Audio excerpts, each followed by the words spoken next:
എൻ്റെ ഈ അനുഭവത്തിൽ നിന്ന് എനിക്ക് സൊസൈറ്റിയോട് പറയാനുള്ളത് എന്ന് വെച്ചാൽ നമ്മളിപ്പം കമ്പ്യൂട്ടറൊക്കെ യൂസ് ചെയ്ത് ജോലി ചെയ്ത് ഒരുപാട് വർഷം ജോലി ചെയ്താണ് ഞാൻ. അപ്പം അങ്ങനെയുള്ള ജോലികളൊക്കെ ചെയ്യുന്നവർക്ക് ഷോൾഡർ പെയിൻ, കൈവേദന, ഹിപ്പിന് പെയിൻ, ഇതൊക്കെ വളരെ സ്വാഭാവികമായിട്ട് ഇന്ന് നമ്മൾ കണ്ടുകൊണ്ടിരിക്കുന്ന കാര്യങ്ങളാണ്. എല്ലാ ചികിത്സാ രീതിക്കും അതിൻ്റെതായ ഗുണങ്ങളുണ്ട്.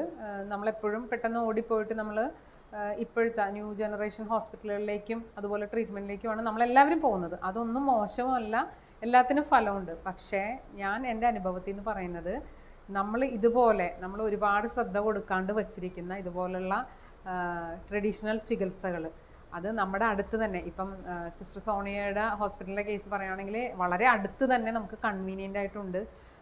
കമ്പാരിറ്റീവ്ലി ചിലവും കുറവാണ്. അപ്പം നമ്മൾ അങ്ങനെയുള്ള സംഭവങ്ങൾ ഇഗ്നോർ ചെയ്ത് കളയരുത് എന്നുള്ളൊരു മെസ്സേജാണ് എനിക്ക് പറയാനുള്ളത്. പക്ഷെ നമ്മളൊരു അവസരം എടുത്ത് അതിൽ കൂടെ വളരെ നല്ല രീതിയിലുള്ള ഒരു അസുഖം ഭേദമാകുന്ന ഒരു അവസ്ഥ ഇവിടെ ഉണ്ട്. അത് ആരും അറിയാതെ പോകരുത്. എൻ്റെ അനുഭവം ഞാൻ അങ്ങനെ ഒരു മെസ്സേജ് തന്നുകൊണ്ടാണ് പങ്കുവയ്ക്കുന്നത്.